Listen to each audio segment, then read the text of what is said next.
So not saying anything's coming back. In fact, I've been kind of encouraging everyone to, eyes forward. Let's go forward now. But sometimes things do come back up. We've got a lot of things retrograde. The retrogrades don't actually make things come back up. It's just that sometimes we can think back on what happened, right? We have Judgment, Dark Night of the Soul. This is coming up as the underlying energy. Now, I always say this, Judgment happens in different stages. And looking at the rest of your reading, I think this is about this is not so much going through that Dark Night of the Soul. You've kind of gone through that, I feel, with this, especially with the Eight of Swords there. Because this is looking back, what have I been through? What have I done in that whole cycle? It's the penultimate card. There's only one card left in the cycle after this. That's the World. And that's the completion card. This is, Pluto energy, which is in your sign. And it talks about looking back and thinking, well, what did I do? Taking the lessons from it, but then drawing a line, making that judgment call, saying, I'm done with all of that. I'll take the lessons from this and I'm going to step forward into my future, facing your future without fear. That's where Judgment is. So it may be that that's where you are right now. Now, by doing that, it's kind of strange because we draw a line under the past. We make that judgment call and we go forward. And yet, if you have a look, these people, they're rising up from their graves, right? They're rising up from their graves. And yeah, they get a second chance at life, a brand new life, a second opportunity here. So something that you may have thought was over and done with, like it can be like a job, your ability to love, a relationship that you thought was on the rocks, that it was over. Now you kind of see there's a second chance here. This is rebirth, transformation. It changes. But I always say, even if it's an existing situation or a situation that comes back round again with Judgment, it is transformed. Always treat it like a new relationship. Always treat it like a brand new thing, even if it's your job and you thought you were going to lose your job. Now that you're back at it, that it hasn't been lost, you get a new life. You're a new you in that job. It is transformed. You are transformed. The phoenix rising up from the ashes, right? It's a big week of transformation for you, Capricorn, with this coming up here. But we have the Eight of Swords coming up at the heart of this reading. And the thing I get with the Eight of Swords, this is where we feel trapped. We feel trapped. We think, well, I can't do that. Or this is that inner saboteur, that little voice that tells us, you can't do this, you're not good enough. It's our fears and our doubts, right? And they make us feel like we're trapped. Sometimes with the Eight of Swords, to get past this, instead of making some massively, huge changes, it can talk about just small changes. Like, she could wriggle out of this. She doesn't have to kind of thrash about or anything if she's afraid to get cut by the swords. She could wriggle a little bit and she'd free those bindings around her, free herself from the bindings around her. But it's almost as if you're trying to talk yourself out. I don't think it's trying is the right word, but there's this, your fears and your doubts are talking you out of, you can't have a second chance at this, or you can't do this. That's what this is saying. You can't do this. I almost get the sense that it's almost as if my good days are in the past, or the most glory I'll ever have has happened, or, as successful as I'll have be, it's happened. That's the energy that I'm getting from this. And with the Six of Cups there coming up as the advice. Now, a word about fears and doubts, and I've been saying this to a few of the signs because it's been coming up. Our fears, as much as they sound, they're a very important defense mechanism. They've helped us survive as a species. Can you imagine, like, our ancestors, when they heard something, if they didn't run, they could have got eaten by a wild animal, or, so it's served us, but it's kind of gone wild, I think, in the modern era, and it kind of stresses us out. We feel afraid of things that there's no need to be afraid of them. I always think of fear, or that little voice of fear inside of us. It's like an overbearing, an overprotective parent. That's what that fear is. Like, don't do that. Don't use that toy. Don't bump into this. Don't run, all of those things. And the parent's just trying to keep the child safe. That's all the parent's trying to do. And that's what your fear is trying to do. It comes from that place that feels vulnerable and is trying to say, look, don't get hurt. That's why it tells you all those things. It'll tell you anything it needs to tell you so you don't get hurt. But you're not in any danger. That's the thing. That is the thing. You're not actually in any danger. Even for her, even if she freed herself, there's huge gaps in the swords she could walk through. She's not going to get hurt. She doesn't have to get hurt by that. But she doesn't know that because she's blindfolded. And the reason I was saying all that stuff about, good days being in the past, or the recognition being in the past, or we have the Six of Wands coming up. So the Six of Wands, it's recognition, it's success.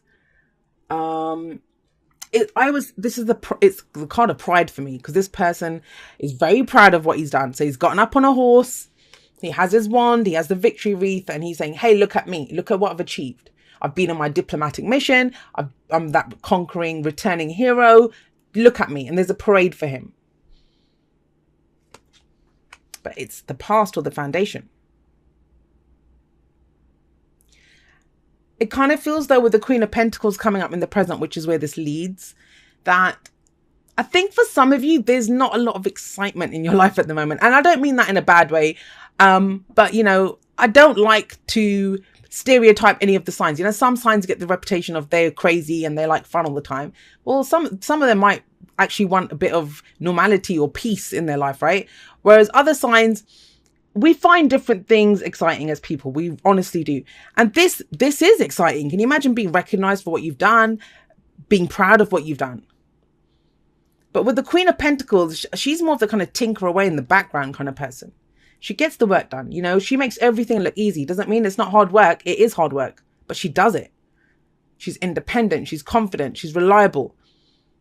And everything that she amasses, everything that she creates, she does it for her loved ones, you know. She takes care of people. She's very Empress type energy, especially with the way she sits there with all this abundance around her. This is kind of a repeating theme for you guys, because we have Judgment here. And it's almost like the rebirth or the transformation. It's you. It's you that's changed. It's not so much about the practical. It's not so much about everything that you're achieving. And that might be where the sticking point is, you know, because say you want to start your own business because it's what you love to do, but you've got this 9-to-5 job that pays really well. Well, then it's going to be, well, you know, I can't do that. But that kind of the pride that you had, I mean, this is that mundane. It's become like the 9-to-5, day-to-day, whatever you're doing. If this is a work reading, if this is a relationship, you know, maybe it just feels like you're not seen anymore in that relationship, that both it's just become about you're the security, you're the stability, you know, you're the provider, whether that's you're the stay-at-home person or whether you're at, you know, a job bringing home the bacon. It's not about that. It's just, it feels like you're looking back and thinking, well, you know, things used to be kind of fun, or, you know, I was achieving something, or I had a sense of victory or pride in what I was doing. And you don't kind of have that. Yeah, you know, this is stable. This is secure. But when we're secure, when we're stable, we don't really grow. We know we're not inclined to grow that much. And I think you have an urge. You have an urge to kind of break out of this and to be more than just a stable person, to be more than just the practical one, to be more than just the one who brings home the money, right? Or takes care of the house. That's where Judgment comes in. That's where this massive transformation that's coming in. Now, what does that lead to? You know, what does it lead to? It leads to the King of Cups. The King of Cups, love him. He's, you know, very nurturing, very caring, very supportive energy. And this is where it kind of veers off in a few different directions for you guys. For some of you, it might be that, you know, you've just been working hard and that's been what you've been doing. Not to stereotype Capricorn, because a few of the other signs have gotten that kind of message too. But, and now it's about, well, I want to get into a heart space. This could be the ideal lover. The King of Cups is the ideal lover for me. It's our idea of who we want to be with, the ideal partner.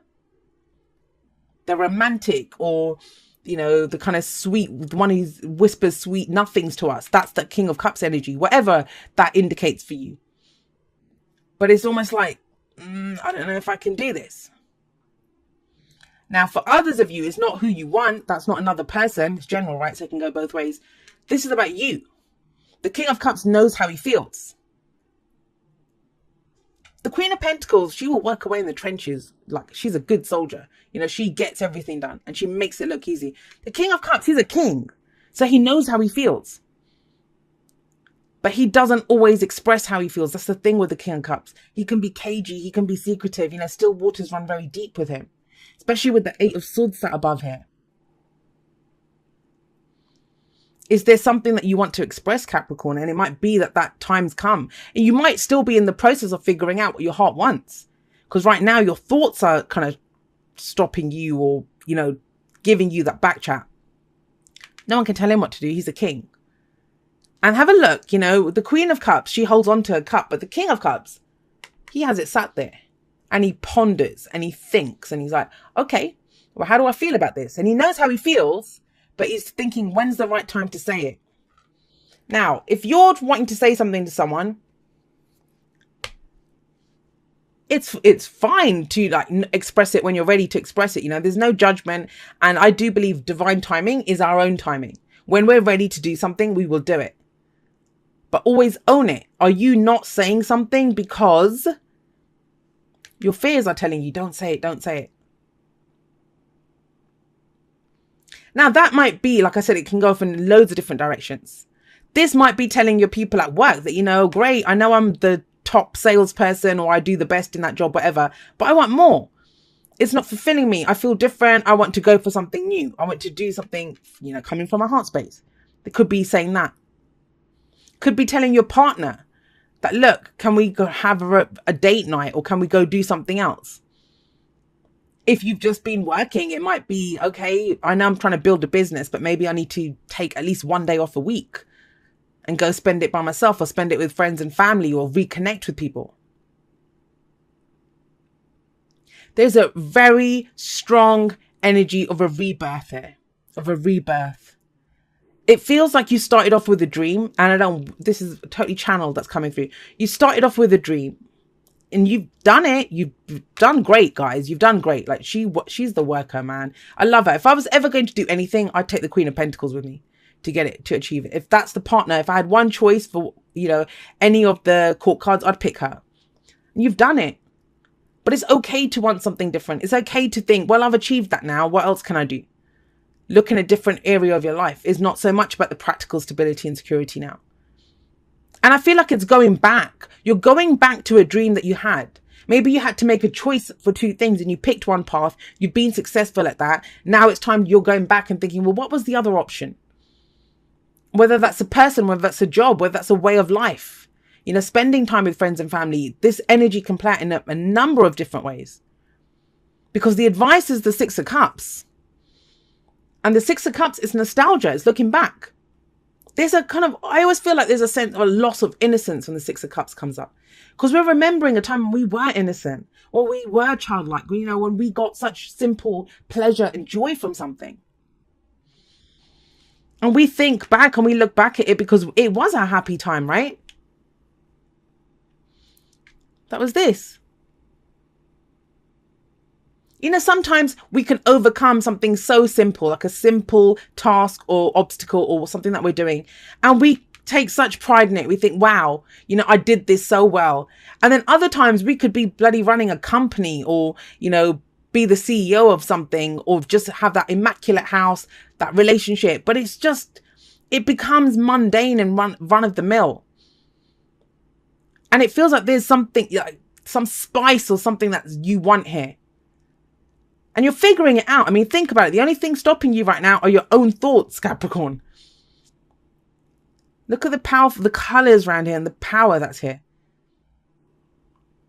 If you feel something, speak it. Now, the Six of Cups does say, don't think that, you know, your best times are in the past, because they're not. Because Judgment says there's a rebirth, second chance here. You can have something. The Six of Cups is telling you, yes, you know, though you had some happy memories, those were amazing memories from the past, you can have it again. Nothing in nature happens just once. If it happened once, why would it not happen again? That's the Six of Cups. In fact, use that past. Use this, whatever this glory was, whatever you were proud of in the past, use it to fuel, as the fuel in your engine now, to move forward and to manifest even happier memories for the future. Because it is possible. It is possible. Love makes a difference. Love can Love can help heal past hurts and provides a sense of security, self-worth, and importance. And see, that's that past thing that's coming up. Judgment, it's about healing the past as well. But how do we do that? Forgiveness. Forgiving ourselves usually, but sometimes forgiving other people. Now, people don't like to forgive. Every time I talk about judgment and forgiveness, somebody inevitably is going to comment and say, I can forgive myself, but I can't forgive the other person. What we do is when we cannot forgive, and I understand, you know, forgiveness isn't something like, click my fingers, I've forgiven. Forgiveness, it takes time. It's where we focus on our own healing, our own nurturing, right? Where we're not trapped by our fears and doubts. And then we can release ourselves. We can release ourselves from that past. Even if the past was difficult, the Six of Cups is we put our rose-tinted glasses on a little bit. It doesn't hurt us as much as it did. Ultimately, it is about freeing yourself so you can be reborn, you can be transformed. But so I'm getting that with this. This is both looking back, kind of past energy. For a lot of you, it might be that you're trying to heal that so you can move forward. So you can go for what your heart wants now. You know, you've done the kind of work here. She's the worker, right? You've done the work. You've got serendipity. This is opportunities, good luck, fate, fortune. You know, the opportunities that come up, we take them, we run with them, we use them. We can have all the opportunities in the world and they don't mean anything if we don't make any use of them. So this can be a stroke of luck. You know, that 4-leaf clover there. Did something happen that's causing you to think back? Because there's that kind of, especially with this card, an implication there. That maybe you found something new that you want to go for, something that calls to your heart. Or maybe you don't even want anything right now. You're kind of at this place and you're thinking, this is a bit boring. So you're looking back at old dreams that you might have had. All right, let's get you a postcard from Spirit. It says, dearest you have a unique purpose and destiny that only you can fulfill. But first, you need to know that destiny isn't a destination. You don't arrive at some special place where, poof, you're perfect and happy all the time. It's about establishing and firming up a commitment to a certain experience, whatever form that takes. Your soul knows what you need to experience. Your destiny is to be present to all of life's adventures, to discover your talents and full potential through allowing inspiration to lead you, and to risk standing apart from the crowd to listen to your soul. You are special as much as you are also paradoxically one with the world. Individual yet part of a great whole. Both truths have led you to this moment where we are saying you are on the right track, even if your ego self doesn't see that. Listen to your soul. Check in with Spirit. Keep going. Spirit loves you. Life loves you. We love you. And that is kind of, I see that with the King of Cups. Just looking at how you feel. Because sometimes the Pentacles court cards, the King and Queen of Pentacles, they'll see the value of stuff, but at a very practical level. And, you know, sometimes, I don't know, somebody might give me a really expensive gift or something. And if it's kind of ugly or I don't like it, I mean, say someone gave me a sports car, I don't drive. It wouldn't mean anything to me. And in fact, it would be, doesn't this person know me? How do they not know I don't drive? Why are they giving me a Ferrari or something? So, you know, that's sometimes the value is more than the physical, the practical. It's about the heart space value. And that kind of feels like where this is shifting this week.